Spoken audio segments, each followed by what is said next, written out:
A child's simple choice reveals some heart-rending truths about race and self-image. High school student Kiri Davis wondered what would happen if she asked young black children to choose between a white doll and a black doll. Well, she turned the experiment into a documentary film. Can you show me the doll that you like best or that you'd like to play with? This one. I like that one. Well, 15 of the 21 children chose the white doll. The film has won awards as well as a scholarship for Kiri Davis. And Kiri Davis joins us now. That is a very mature effort for you to do. Oh, thank you so much. How did you come up with this idea? Basically, it was things me and my friends had gone through and experienced, and I had heard about the doll test when I was in middle school, a sentence. I was surprised I even heard about it, about Dr. Clark conducting it with the Brown versus Board of Education case, desegregation, and I always kind of wondered what if we were to do that 50 years from now, because you can tell people certain standards and how it affects self-image and self-esteem all you want, but until you figure out a way to show them, right, that's when people get it. When we say 50 years, that was 50 years Brown versus the Board of Education, right? But then 70 years since Dr. Clark and his wife really started to do that test.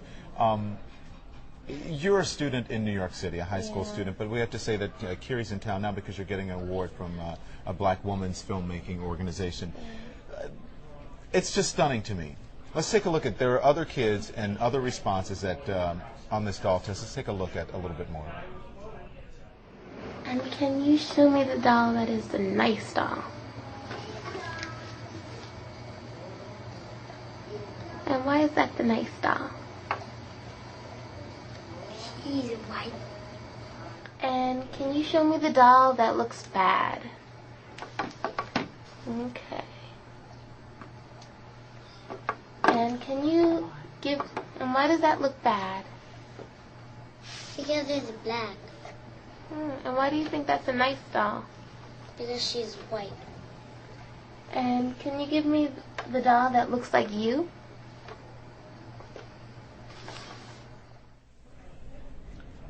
It's heartbreaking.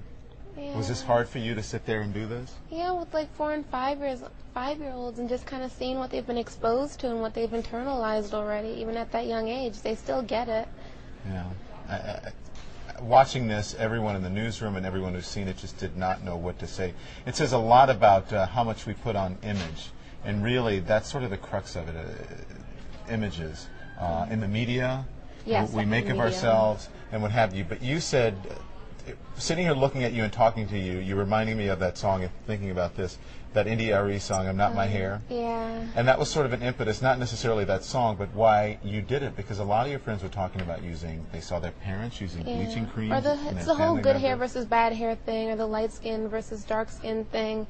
And just kind of, I wanted the film to kind of be a vehicle to just put it all out there and let people discussing, and so it's not so taboo to kind of bring up and to just kind of discuss in an open manner. I think it's different things. Like, we got to look at the families, we have to look at the community, we have to look at schools, but we also have to look at the media. You know, are we reflected on magazine covers and stuff, or even in our communities? Are we embraced? Is our beauty and stuff celebrated? You know, and I think at some point we can't let others define us. We have to begin to define ourselves. How do you do that? What do you think? Because you're, like I said, you're young, but you seem to be a very smart woman. How do you think? Teach me something. What should we do? I think just celebrating ourselves, defining ourselves, and not letting certain aspects of media or other kind of put us in a category. And I think we need to just be more selective of what kind of things we allow our children to watch, and even when we are just certain media aspects in terms of what celebrities we embrace. That sometimes, you know, you see more black celebrities who are light-skinned or with more European features who are kind of put on pedestals. And I think we just have to, which can kind of send mixed messages, and we internalize this.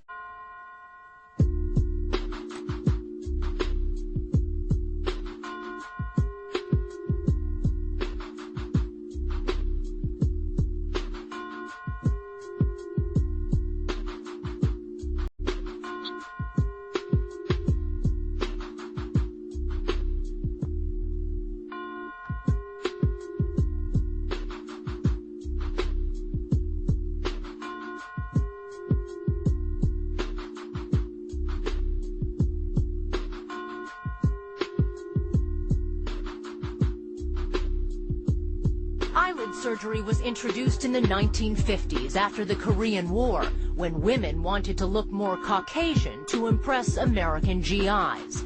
Critics of the surgery say Asian women who alter their eyelids are turning their back on their ethnic identity. There are all kinds of cosmetic surgeries, but we've just heard about something that frankly took a lot of us by surprise. Millions of Asian women are making the startling decision to permanently alter the shape of their eyes through plastic surgery.